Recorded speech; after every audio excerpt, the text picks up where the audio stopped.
Dear learners, in this video we are going to see the introduction of accountancy and rules of accounting. Accountancy is nothing but systematic recording of business transactions in the books of accounts. We will see the need for accountancy. Once upon a time, the size of business was very small worldwide. At the time, people used the barter system in their businesses. The number of transactions also very low, so accountancy was needed at the time. Later on, the size of businesses were growing and number of transactions also were gradually growing, and a human mind could not keep all the transactions in their mind, so the merchants pulled to note all the transactions. So at the time it was required for proper accounting system. So in 1494 Luca Pacioli from Italy invented the current system, that is called the double entry system of bookkeeping. Still we are using that system globally. Bookkeeping is nothing but recording business transactions in the books of account. Those transactions should have monetary value. The bookkeeping is concerned with identifying, recording and classifying economic transactions and events. Next aspect is accounting. Accounting is a wider concept than bookkeeping. Bookkeeping is just recording the business transactions in the books of accounts. The accounting is a wider concept. Accounting commences where bookkeeping ends. After recording the transactions, the accounting is summarizing the economic transactions, and analysis is made and interpretation is given on the economic transactions and events, and the results are communicated to the needy persons such as the management, the owners, the government, or whoever the users of the accounting. Another aspect is accountancy. Accountancy refers to the entire process of theoretical knowledge of accounting. It is a theory part of accounting, but on the other hand, accounting related to applying the knowledge of accountancy. Then we will see what is a double entry system. Double entry system is a systematic record of business transactions. Whatever the transactions occurred in a business organization has two aspects, such as debit and credit aspects. There is no debit without credit, and also there is no credit without debit.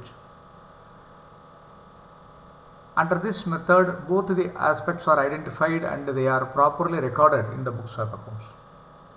So in accounting process, we are going to identify the debit and the credit aspects of the transactions, and we are going to record those transactions systematically. So for understanding the accountancy, you should know the different types of accounts. Broadly, the accounts are classified into two: personal account and impersonal account. Personal account is nothing but if a person is involved in a transaction is called a personal account, but in clear it can be explained as where it is important to record a person's name in the books of accounts is called a personal account. If in a transaction it is necessary to record a person's name is called a personal account. For an example, if in a business organization, if you sell goods for cash, you will get cash and you will deliver goods. At that time, there is no need of recording the name of the customer. So this is not a personal account, this is impersonal account. But on the other hand, if you sell goods to ROM for credit means, here we must record the name of the ROM in the books of accounts. Then only in future we are able to collect the dues from ROM. So here it is important to record a ROM's account in the books of accounts. It is called a personal account. Impersonal account is nothing but where a person's name is not necessarily recorded in the books of accounts is called impersonal account.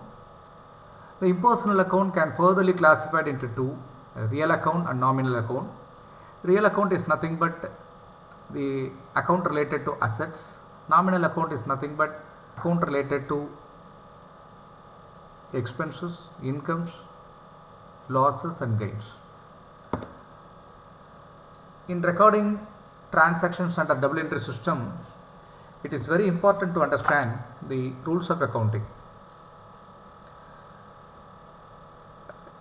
There are three types of accounts: personal account, real account and nominal account. For each account there are two rules. We will take a personal account. In case of personal account, the rules is debit the receiver, credit the giver.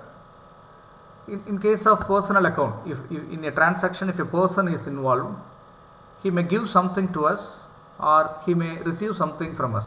If we receive something from us, he is called receiver, so his account should be debited. So that is debit the receiver. The person gives something to us, he is called giver. At that time we should credit his account. For real account, the rules are debit what comes in, credit what goes out. Real account is nothing but assets related account. In case of assets, once we may buy or we may sell assets. If you buy, the asset will come in. If you sell, the asset will go out. Asset comes into the business, we should debit the asset. If the asset goes out from the business, we should credit the asset.